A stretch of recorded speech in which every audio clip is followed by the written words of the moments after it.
행복한 아내, 행복한 인생이라는 오래된 속담이 있습니다. 하지만 아무도 이렇게 말하지 않죠. 행복한 남편, 행복한 인생이라고요. 왜일까요? 남성의 행복은 중요하지 않기 때문입니다. 그저 그녀를 만족시키고 모든 것을 희생하고 자신의 필요는 무시하면 어쩌면 자신의 집에서 평화롭게 존재할 수 있을 것입니다. 하지만 지금 뭔가 변화가 일어나고 있습니다. 남성들이 완전히 물러나는 선택을 하고 있습니다. 이 일방적인 거래 대신 독신 생활을 선택하고 있고 일부 여성들은 충격에 빠져 있습니다. 남성들이 끊임없는 비판, 무례함, ATM 기계처럼 취급당하는 것보다 혼자 있는 것을 선호한다는 사실을 믿을 수 없어 합니다. 이 영상에서는 왜 더 많은 남성들이 관계 안이 아니라 밖에서 행복을 발견하고 있는지 설명하겠습니다. 심리학, 신경과학, 그리고 현대 남성들이 경험하는 현실을 통해 이 현상의 진실을 파헤쳐 보겠습니다. 끝까지 시청하시면 왜 이 선택이 약함이 아니라 오히려 가장 성숙한 결정일 수 있는지 이해하게 될 것입니다. 이 내용은 당신의 관계관을 완전히 바꿔놓을 것입니다. 결혼을 파괴하는 근본적인 거짓말 남성은 파트너를 만족시키기 위해 모든 것을 희생해야 한다는 생각, 이것이 결혼을 파괴하는 근본적인 거짓말입니다. 함께 행복한 것이 아닙니다. 서로 만족하는 것이 아닙니다. 오직 그녀의 만족만이 중요합니다. 당신의 꿈은 2차적이고 당신의 평화는 선택사항이며 당신의 필요는 이기적인 것이 됩니다. 이것은 한 사람의 웰빙만이 유일한 우선순위인 역학관계를 만듭니다. 그리고 그 사람은 당신이 아닙니다. 제가 상담한 한 남성은 5년 동안 휴가를 가지 못했습니다. 그의 아내가 여행할 기분이 아니었기 때문입니다. 그는 주당 60시간을 일했고 아내는 집에 있었습니다. 하지만 어떻게든 충분히 하지 못하는 사람은 그였습니다. 모든 월급이 그녀의 욕구, 그녀의 프로젝트, 그녀의 인생 비전으로 갔습니다. 그가 마침내 자신이 원하는 것을 하자고 제안했을 때 고령의 부모님을 방문하는 것, 그녀는 그를 배려심 없다고 불렀습니다. 지금 그는 이혼했고 방금 유럽에서 한 달간 혼자 여행을 마쳤습니다. 모든 사진에서 웃고 있습니다. 표현할 수 없는 불만족 많은 관계에서 남성은 불만을 표현할 수 없습니다. 몇 달, 심지어 몇 년 동안 조용히 지낼 수 있습니다. 평화를 유지한다고 생각하면서요. 하지만 단 하나의 문제를 언급하는 순간 2015년 이후 당신이 저지른 모든 실수의 백과사전을 받게 됩니다. 아, 당신이 불행해요. 그럼 4년 전에 당신이 내 여동생 생일을 잊었던 것에 대해 이야기해볼까요? 당신의 감정은 무시되는 것이 아니라 당신에게 무기로 사용됩니다. 일에서 지쳤다고 말하면 적어도 당신은 집 밖으로 나갈 수 있잖아요. 인정받지 못한다고 언급하면 당신이 신경 쓰는 건 칭찬뿐이네요. 부정적인 감정을 표현하면 요즘 너무 예민하네요. 누군가와 상담받아봐야 할 것 같아요. 하지만 그녀가 감정이 있을 때는 모두가 멈추고 3시간 동안 그것을 처리해야 합니다. 감정적 점수판의 위험, 일부 커플은 정교한 감정적 점수판을 유지하며 미래의 탄약을 위해 모든 불만을 저장합니다. 2019년에 5분 늦게 도착한 그때, 기록됨. 충분히 비싸지 않았던 선물, 보관됨. 그녀의 옷차림을 칭찬하지 않았던 저녁, 영구 보관됨. 이러한 불만은 모든 논쟁 중에 꺼내지고 해결을 불가능하게 만듭니다. 왜냐하면 현재를 논쟁하는 것이 아니라 지난 10년을 재소송하고 있기 때문입니다. 한 고객은 그의 전 아내가 그의 실패에 대한 실제 일기를 쓰고 있었다고 말했습니다. 큰일이 아니라 사소한 모욕들이었습니다. 내새 귀걸이를 알아차리지 못함, 대화하는 대신 TV를 봄, 영화의 밤에 잠들었음. 그녀는 논쟁 중에 이 일기를 참조하며 검사처럼 그것을 읽었습니다. 그는 결혼 생활이 아니라 영원한 재판 속에 있으며 항상 유죄라는 것을 깨달았습니다. 취미와 개인적 평화에 대한 공격, 남성의 취미와 개인적 평화에 대한 공격은 가차없습니다. 1시간 동안 비디오 게임을 하면 중독자이고 유치합니다. 차를 손질하면 가족보다 기계를 더 신경 쓴다고 합니다. 체육관에 가면 허영심이 많고 아마 바람을 피울 것입니다. 스포츠를 보면 시간 낭비입니다. 기쁨, 휴식, 개인적 성취의 모든 원천은 제거되어야 할 위협이 됩니다. 저는 오토바이를 팔고 밴드를 그만두고 스포츠 리그를 포기하고 작업실을 포기한 남성들을 알고 있습니다. 모두 평화를 유지하기 위해서였습니다. 그래서 그들의 파트너가 더 행복해졌나요? 아닙니다. 그들은 단지 불평할 새로운 것을 찾았습니다. 문제는 결코 취미가 아니었기 때문입니다. 문제는 당신이 그녀와 독립적으로 행복하게 만드는 무언가를 가지고 있다는 것이었습니다. 계속 진행하기 전에 이 내용이 흥미롭고 자신이나 주변 사람들을 더 잘 이해하고 싶다면 지금 구독 버튼을 눌러주세요. 이 채널은 아무도 실제로 이야기하지 않는 일상 행동의 심리학을 깊이 파고듭니다. 즐기고 계신다면 좋아요 버튼도 눌러주세요. 더 많은 사람들이 이 콘텐츠를 발견하는데 정말 도움이 됩니다. 그리고 제가 정말로 원하는 것이 하나 있습니다. 아무것도 게시하지 않는 그 친구와 이 영상을 공유해 주세요. 누군지 아시죠? 온라인에서 자신의 삶을 공유하지 않아서 신비롭거나 이상하다고 생각되는 사람 말입니다. 이것을 보내주세요. 자신의 선택에서 덜 외롭게 느끼는데 도움이 될 수 있습니다. 또한 댓글을 남겨주시고 말씀해 주세요. 당신은 게시자인가요? 아니면 디지털 유령인가요? 이 영상을 보는 사람들 중 각 카테고리에 속하는 비율이 진심으로 궁금합니다. 자, 계속 진행하겠습니다. 조건부 여성성의 조작, 스스로를 위한 좋은 삶을 만들어라는 반론이 있습니다. 먼저 목적을 구축하고 규율을 유지하고 사명을 추구하라고 말합니다. 남성이 중심을 잡고 자신감이 있으면 관계가 자연스럽게 개선된다고 합니다. 여기에는 진실이 있습니다. 방향과 경계가 있을 때 일부 파트너는 더 잘 반응합니다. 하지만 이 논리에 문제가 있습니다. 여전히 모든 부담을 남성에게 지웁니다. 그녀의 행동이 당신의 완벽함에 조건적이라고 말하는 것입니다. 당신이 충분히 남성적이면 그녀는 여성적일 것입니다. 당신이 충분히 강하면 그녀는 다정할 것입니다. 당신이 끊임없이 그것을 얻으면 그녀는 당신을 존중할 것입니다. 하지만 무엇이든 상관없이 괜찮은 파트너가 되는 것은 그녀의 책임은 어떻게 되나요? 왜 그녀의 행동은 항상 당신의 잘못인가요? 조건부 여성성의 이 아이디어는 조작적입니다. 좋은 파트너가 될게요. 하지만 이 고리를 완벽하게 영원히 뛰어넘는다면요. 남성이 55kg나 이하로 유지하면 충실할 거야. 또는 절대 늙지 않으면 제공할 거야 라고 말한다고 상상해 보세요. 우리는 그것을 학대적이라고 부를 것입니다. 하지만 여성이 기본적인 품위를 남성 성과에 조건적으로 만들 때는 어떻게든 받아들여집니다. 일방적인 현대 결혼은 종종 완전히 일방적으로 느껴집니다.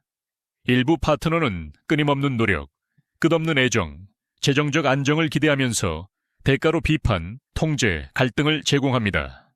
그들은 존재하는 것만으로 숭배받을 자격이 있다고, 그들의 존재가 선물이라고, 남성은 부정적인 관심이라도 모든 관심에 감사해야 한다고 가르침 받았습니다.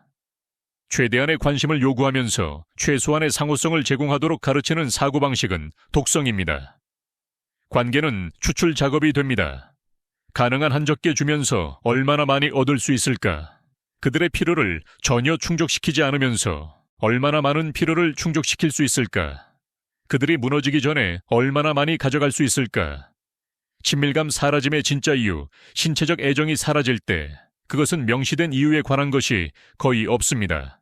두통, 스트레스, 피곤함이 아닙니다. 경멸입니다.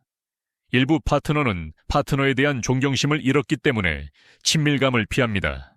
그들을 혐오스럽고 약하고 매력적이지 않다고 생각합니다.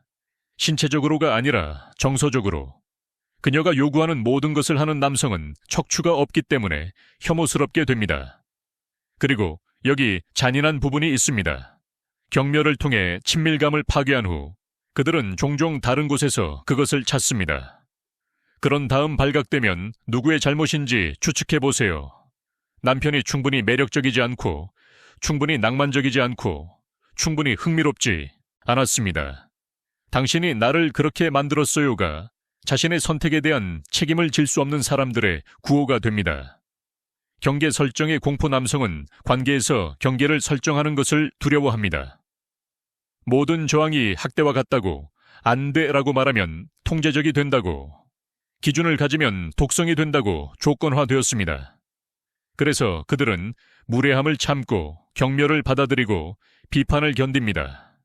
여전히 충분히 하지 않는다는 말을 들으면서요. 일부 파트너는 의도적으로 경계를 테스트하며 무엇을 벗어날 수 있는지 보기 위해 밀어붙입니다. 그의 어머니를 비판할 수 있나? 그의 관심사를 조롱할 수 있나? 다른 남성과 시시덕거릴 수 있나? 무책임하게 지출할 수 있나? 결과 없이 통과하는 각 테스트는 새로운 기준선이 됩니다. 무례함은 남성이 기본적으로 청구서를 지불하는 룸메이트가 될 때까지 확대됩니다. 존경이 관계를 강화한다. 남성이 끝없는 무례함을 허용할 때 그들은 권위 이상을 잃습니다. 그들은 자신을 잃습니다. 모든 타협은 그들이 누구인지를 마모시킵니다. 견딘 모든 모욕은 자존감을 침식합니다. 받아들인 모든 굴욕은 존엄성을 파괴합니다. 어느 날 그들은 거울을 보고 자신을 바라보는 마전개를 알아보지 못합니다. 많은 사람들이 이해하지 못하는 것이 있습니다. 존경은 맹목적인 헌신보다 관계를 강화합니다. 파트너는 경계를 시행하고 확고히 서 있는 남성을 실제로 존중합니다. 추구하고 애원하고 너무 많이 주는 것, 이러한 것들은 당신의 가치를 감소시킵니다. 무례함을 용인하지 않을 남성은 모든 것을 받아들이는 남성보다 더 매력적입니다. 독신 생활의 발견. 남성들은 뭔가 심오한 것을 발견하고 있습니다. 독신이 되는 것은 그들이 말한 비극이 아닙니다. 달걀 껍질 위를 걷지 않고 끊임없는 비판 없이, 감정적 조작 없이, 재정적 착취 없이 다른 사람의 불행에 대해 비난받지 않습니다. 그저 평화, 고요함, 정당화 없이 존재할 자유가 있습니다. 남성이 외로움을 선택하고 있다는 것을 깨달았을 때 일부 여성의 얼굴에 나타나는 놀라움은 계시적입니다. 그들은 진정으로 남성이 그들 없이는 기능할 수 없다고, 남성이 관계를 더 필요로 한다고, 남성의 외로움이 그들을 어떤 합의로든 다시 데려올 것이라고 믿었습니다. 남성이 학대보다 외로움을 선호할 수 있다는 것을 결코 고려하지 않았습니다. 독신 남성의 새로운 삶. 독신 남성들이 데이트 대신 하고 있는 것은 다음과 같습니다. 누군가 수익을 쓰지 않고, 경력을 쌓고, 변호하지 않고, 취미를 추구하고, 질투 없이 우정을 유지하고, 논쟁 없이 여행하고, 구매를 정당화하지 않고 돈을 절약하고, 허락 없이 삶을 살고 있습니다. 독성 관계를 떠난 후 남성이 보고하는 정신건강 개선은 극적입니다. 끊임없이 비판받지 않을 때 불안이 사라집니다. 영구적으로 부적절하지 않을 때 우울증이 해소됩니다. 달걀 껍질 위를 걷지 않을 때 스트레스가 줄어듭니다. 신경계가 끊임없는 싸움이나 도피 상태에 있지 않을 때 신체 건강이 개선됩니다. 한 고객은 이혼 후 6개월 이내에 15kg를 감량하고 한 구울째를 끊었다고 말했습니다. 체육관이나 다이어트 때문이 아니라 끊임없는 스트레스가 사라졌기 때문입니다. 그의 코르티솔 수치가 정상화되고 수면이 개선되고 식욕이 돌아왔고 그의 몸은 말 그대로 관계에서 치유되었습니다. 재정적 자유와 개인, 성장 독신 생활의 재정적 자유는 남성이 예상하지 못한 것입니다. 더 이상 행복한 아내, 쇼핑이 없습니다. 다른 사람의 감정에 대한 쇼핑 치료가 없습니다. 관계 문제를 보상하기 위한 비싼 여행이 없습니다. 그저 돈이 쌓이고 투자가 성장하고 은퇴가 상상했던 것보다 빨리 다가옵니다. 남성들은 관계 전에 자신이 누구였는지 재발견하고 있습니다. 옷장에 있던 그 기타를 다시 연주하고 있습니다. 연락이 끊겼던 친구들과 다시 연결되고 있습니다. 포기했던 꿈을 추구하고 있습니다. 그녀가 싫어했던 취미를 매일 즐기고 있습니다. 그들은 다시 자신이 되고 있고 그것 때문에 더 행복합니다. 데이트는 지뢰밭이 되었다. 데이트는 많은 남성이 단순히 피하기로 선택하는 지뢰밭이 되었습니다. 허위 고발, 이혼 법원의 편견, 양육권 싸움, 위자료, 자녀, 양육비. 위험은 막대합니다.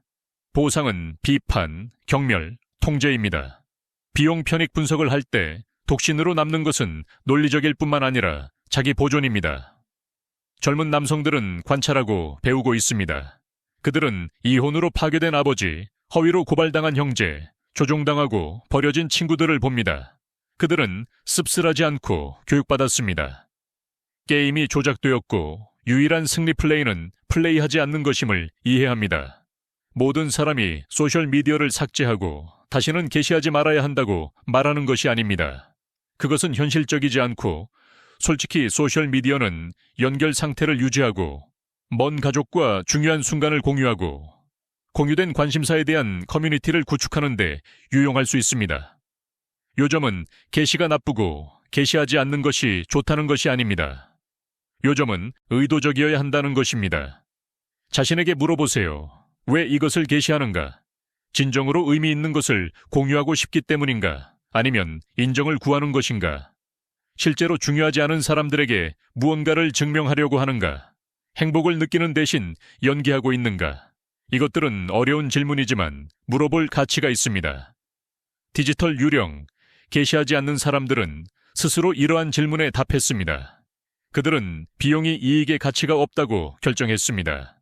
그리고 모든 것을 공유하고 어디에나 있고 끊임없이 연기하라고 소리치는 세상에서 그 선택에는 심오한 지혜가 있습니다. 당신의 정신 건강은 팔로워 수보다 중요합니다. 실제 관계는 온라인 존재보다 중요합니다. 실제 경험은 그러한 경험의 문서화보다 중요합니다. 그리고 이 영상이 자신을 더 잘 이해하는 데 도움이 되거나 공유하는 것에 대해 선택적이라는 것에 대해 덜 이상하게 느끼게 한다면 그것은 제 역할을 한 것입니다. 이 콘텐츠가 공감이 되고 일상 행동의 심리학에 대한 더 깊은 분석을 원한다면 지금 이 채널을 구독하세요. 우리는 당신이 주변 세상에 대해 다르게 생각하게 만드는 이와 같은 영상을 정기적으로 게시합니다. 다음 것을 놓치지 않도록 알림벨을 누르세요. 그리고 진심으로 이 영상을 공유하세요. 이 메시지를 들어야 하는 사람과 공유하세요. 소셜미디어 불안으로 고통받고 있든 그 선택에서 외롭다고 느끼는 디지털 유령이든 이것은 오늘 그들이 보아야 할 정확히 무엇일 수 있습니다. 댓글을 남기고 생각을 알려주세요. 게시와의 관계를 제고하고 있나요? 아니면 마침내 이해받았다고 느끼는 디지털 유령인가요?